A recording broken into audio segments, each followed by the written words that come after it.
Good morning, everyone. I'm just sitting here having my coffee, and I thought that we could talk about diverticulitis. There's so many people who have it, from what I've found out. I wanted to read some information about diverticulitis. There we go. I thought it was important. So let's get going. And forgive me, I have to look on my phone. What is diverticulitis abscess? It is, and this is coming from ohmygut.com. Remember, I'm not a doctor, I'm not a professional, I'm just a girl who farms. I'm, sharing my information with you. Okay, the abscess, that's where it began. The diverticulitum is a sac-like projection often found in the sigmoid and left colon. And that was true for me. Diverticulitis abscess is different from diverticulitis. So keep that in mind. The abscess formation is a more severe complication of diverticulitis. I know that's right.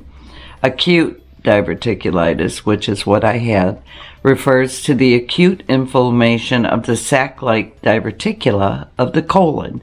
It leads to abdominal pain, fever, which I did not have fever, thank goodness, and bowel habit changes. That was real.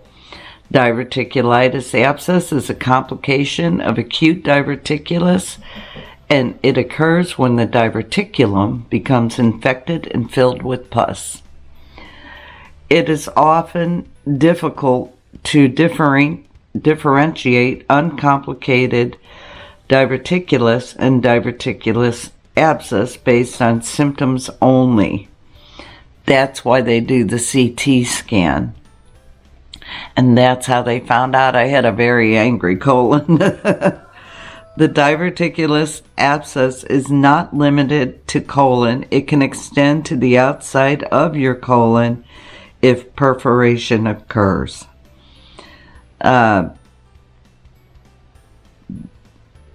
There's intramural abscess confined to the inflamed diverticulum. There's an intra-abdominal abscess around the colon or anywhere in... Okay, I'm going to do that again. Inside the colon... No, around the colon or anywhere inside the abdomen due to the perforation of the inflamed diverticulum. That's a pelvic abscess, diffuses pus in the peritoneum, a distant abscess due to the spread of the infection through the blood. Most commonly, liver abscess is due to the infection. Okay, so there's a slight breakdown of what some of the symptoms and what it does.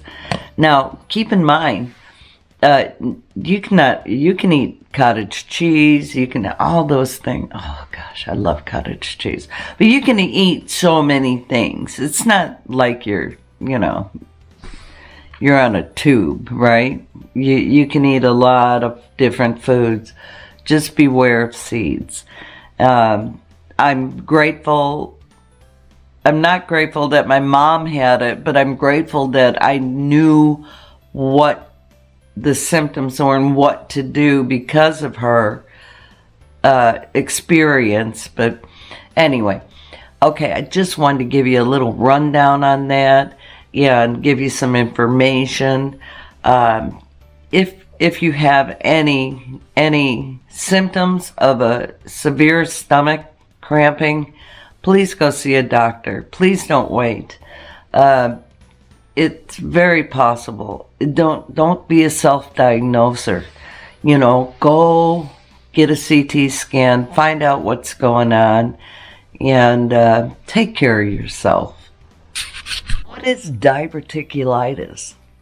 there's diverticulosis, I think it's called, diverticulitis. Well, I have diverticulitis. And it landed me in the hospital for 5.5 days. Pretty much 6. Let's just call it 6. And I was so sick.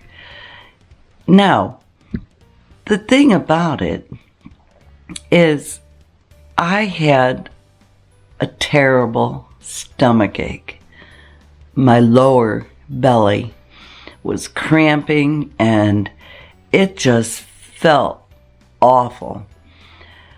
So I went to the emergency room, and come to find out, I had an abrasion on my colon attached to my colon from the diverticulitis, and it had become inflamed and then infected, and I had a serious infection going on. It was just nothing I imagined. I have had it happen in the past. I never once thought it was my colon, and my family has a history of cancer. So when I found out, I was devastated. Your mind goes a million miles. Is it cancer? What are they going to do to fix this? So the process began. It seemed like forever. And I don't do hospitals very well. But I had such an amazing staff.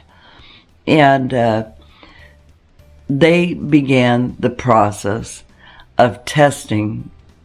It seemed like everything in my body. Now, you have to keep in mind, I don't take any drugs. I don't do drugs. I drank some wine. I did drink wine. Now I haven't had wine for a couple weeks, going on my 3rd week. And that's okay. I can have wine.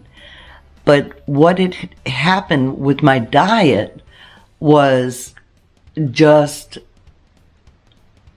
something I never thought would happen. So now diverticulitis is aggravated by small seeds, poppy seeds, sunflower seeds, pecans, even almonds, anything that can embed into the diverticulitis, and therefore it embeds into your colon. You gotta take them out of the diet. And I love nuts. Pecans in particular. I love them. They're so good. But I simply cannot have them anymore. I will address that. I go to the doctor Wednesday, and we'll address that and see. Someone suggested making pecan butter. I don't see why that wouldn't be possible. It's the fine grains, And now I am on a low fiber diet, which means I can't eat raw vegetables, which I love. But I can steam them, and I love doing that too. The possibility was looming in the air the whole time that I may have to have part of my colon removed. And I'm gonna be honest, it petrified me. I just have heard an experience with my father-in-law what happens if the colon gets punctured, and it's not good, y'all. Of course, the nurse said there was only one case that she knew of that situation happened in the colon. that the colon had to be attached to a bag, which is, I'm 68 years old. I'll be 69 years old this year. Can you believe it? I just can't believe it. I think I skipped forward a few years. My body feels like I'm 40, but in my mind, but my body is not 40, it's 69. So how do we age gracefully? What do we do to prevent future attacks? Basically, it's all about the diet. And we thought we were eating great. We thought we were doing all the right things. And honestly, I think we were. It's just diverticulitis takes prisoners, So if you have this, don't freak out. Don't worry. It will sort itself out as long as you do the right things. Low fiber in the beginning. If you have these cramps and you have a history of diverticulitis, please go see a doctor. Y'all, I don't do doctors. I don't do hospitals, but those doctors in that hospital, along first and foremost, with the grace of God, saved my life. Literally saved my life. So I stand here while I'm sitting, grateful and just full of a newfound love for life. You have to get out and you have to exercise. You don't lay dormant. Right now I'm in my light duty state. Light duty for me is very difficult because I'm used to lifting things. I'm used to, hauling 50-pound bags. I'm used to doing all the things, but I can't right now. And accept that. Give your body that break it needs. Feed your body what it needs. Yogurts, jellos, you can have puddings. Like I'm loving that. I love yogurt.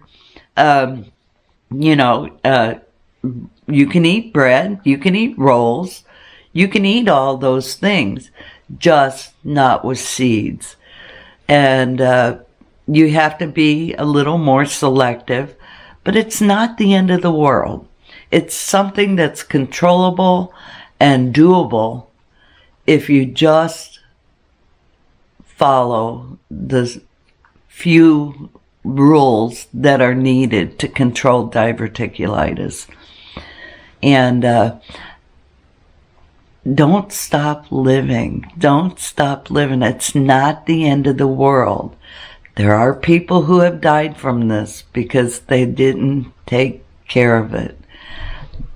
Don't be that person. Go get help and do what you should do. And it will be okay. It will be okay. Now, I had a severe case of it, and it was a real eye-opener for me. And I hope that this somehow will help you to understand the severity of it. It's just not a stomach ache. It's just not cramps. And I shudder to think of all the other times I had these cramps, and I never knew it. I just thought I had a stomach ache. I did not know. If you have it, please go seek some medical attention, because when it gets to the point where it's really cramping, you probably have an infection going on. And the only way to get that out of there is antibiotics. As much as I hated taking medicine, it's healed my colon. And it's given me time to restore my body and to get to a healthy place. So I hope you've enjoyed my chat. I look forward to the future in many, many years, Lord willing, and the creek don't rise. I'm looking forward to many, many years to come. So if you have any questions, leave them in the description or the comment section, and I'll do my best to answer it. I'm not a professional. I'm going through this. We're going to go through this together. And hopefully I can drop some little tidbits that will help you along your journey. And I just want to say thank you for the prayers. Thank you for loving me and for being there for me. I will never forget your kindness and your support. Y'all, be blessed and love well. Bye now.